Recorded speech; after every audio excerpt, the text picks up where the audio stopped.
Hello, dear friends of Linda. It's so good to have you back with us today. I hope your day is filled with peace, love, and warmth alongside your family and the people you hold closest. But right now, there's still one burning question we can't ignore. Where is Linda's cruel ex-husband? Why hasn't he been brought to justice yet, when he is the very man who shattered her happiness, robbed her of the joy of motherhood, and left Kwang with nothing but grief, never again able to hold his precious child? Let's not forget the trail of darkness he left behind, every lie he spun, every heartless act he committed, and that horrific moment that pushed Linda's life into the shadows. These are not just memories, they're evidence. Evidence that points to a man who destroyed love, destroyed lives, and stole away an innocent soul before it even had a chance to breathe. And now justice is waiting. The question we're all asking is, for such unforgivable crimes, is the death penalty the only punishment that truly fits? Stay with me as we retrace every step of his wicked path, because evil may hide for a while, but it can never escape the net of justice. And in the end, justice will always stand with the innocent. After a long morning at the market, Linda finally returned to her small house, exhausted, her throat dry with thirst. On the table, she noticed something unsettling: bread water and a familiar pack of tea already laid out, as if someone had been waiting for her. Her unease deepened when she saw him, her ex-husband, sitting there wearing that same fake slippery smile. While Linda stepped into the back room, he moved quickly. From his pocket, he pulled out a small packet of white powder, stirring it into a glass of water before wiping away every trace. When she came back, he offered the glass with feigned tenderness. Too tired and thirsty to question it, Linda hesitated only for a moment, then took a sip. The cool taste quickly turned to dizziness. Her vision blurred, her heartbeat raced, and the strength drained from her body. She collapsed straight into his waiting arms. The door shut behind them, leaving only an empty room and a half-empty glass with a few drops clinging to the bottom. When Linda opened her eyes again, she was no longer home. Instead, she found herself deep in the forest, the air cold and heavy with mist. Her wrists and ankles were chained to a massive stone, the sharp iron tearing into her skin. In front of her lay a cruel mockery of comfort: a piece of bread, a bottle of water, and a ragged blanket left behind by the man who had trapped her. Linda understood instantly this was no accident. She had fallen straight into his carefully laid snare. The darkness of the forest closed in, but her eyes burned with determination. Weak as she was, only one thought kept her alive: she could not give up.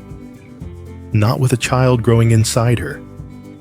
Not while Kwang was still waiting for her to come home. Her body ached, every muscle screaming, her vision fading in and out. Heavy iron chains bit into her wrists and ankles, leaving deep bruises that turned every tiny movement into agony. The forest around her was eerily silent, only the whisper of wind through the trees and the crunch of dead leaves underfoot broke the stillness. Fear clawed at her chest, but Linda forced herself to stay calm.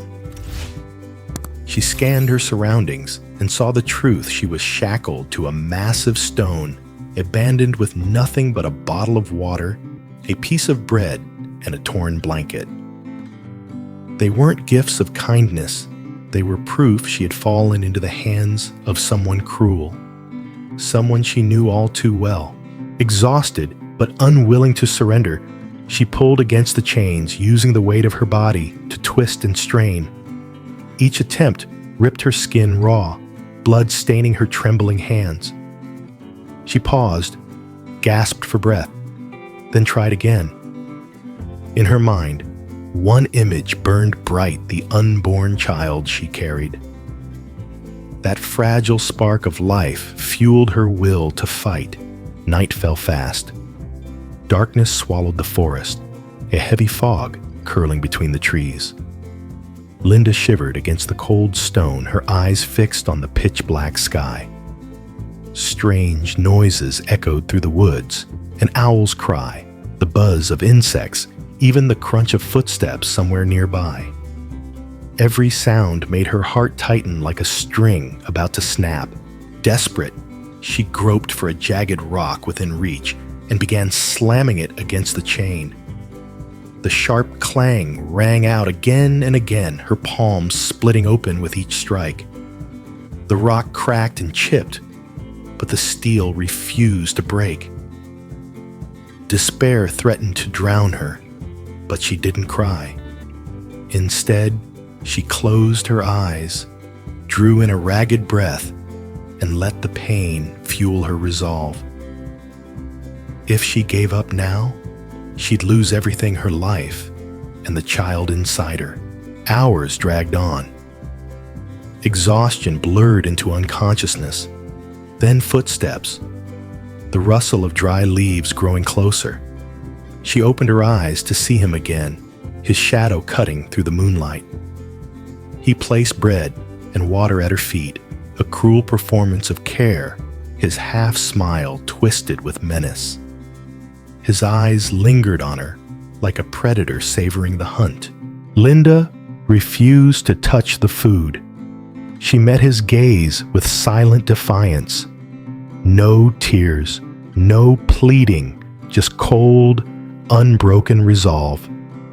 He turned and disappeared into the forest, leaving her once more with chains, shadows, and silence. The moon climbed higher, casting a pale glow on the ground. With shaking hands, she found another stone and began again hammering at the iron links. Each strike sent pain shooting through her arms, but the thin light above seemed to guide her. The night stretched endlessly, yet within Linda, a fire still burned. A fire that whispered, "Don't you dare give up."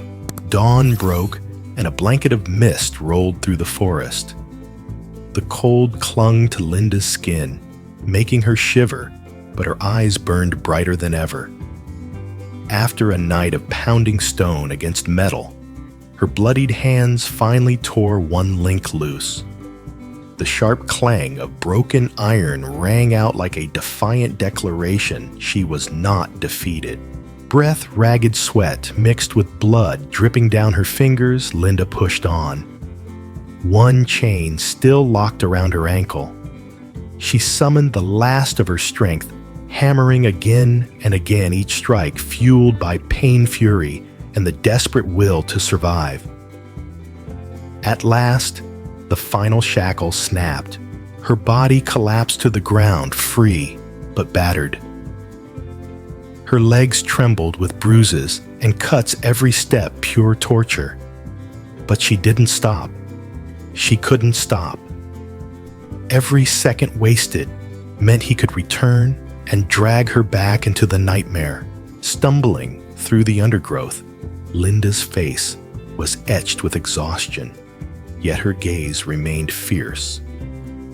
Jagged rocks and branches tore at her skin, but she pressed on, driven by the image of Kwang and of the unborn child she carried. That vision became her silent strength. She spotted a high ridge and began climbing, her trembling hands gripping the jagged stone. Her body was weak, her breath short, and more than once she nearly slipped. Then a stabbing pain shot through her. She lost her hold and crashed down the sickening thud echoing across the forest floor. Blood trickled from a cut on her forehead, her breaths shallow and uneven. For a moment, darkness threatened to swallow her whole. But deep inside, a voice urged her, "Don't give up." With trembling arms, she forced herself upright, her body screaming in protest. A faint light filtered through the trees ahead. She staggered toward it, each step leaving bloody footprints on the dirt. The sound of rushing water called to her like salvation.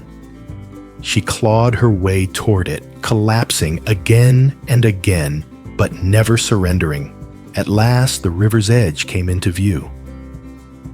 But before she could reach it, her foot slipped on the wet rocks, sending her tumbling down a steep embankment. She lay sprawled on the cold stone, gasping, vision fading, staring up at the dim glow of sky breaking through the canopy. Her consciousness wavered, yet a fragile hope still burned, survive escape no matter what. And then, heavy footsteps thundered through the forest. He was coming back. His voice roared her name, hoarse with rage, tearing through the silence. Linda lay motionless, too weak to move, clinging to nothing but the faint belief that a miracle might still find her. By the cold riverbank, Linda's body lay motionless against the jagged stones. Her face was pale, her breathing shallow, her hands still streaked with dried blood from fighting the chains that had cut into her skin.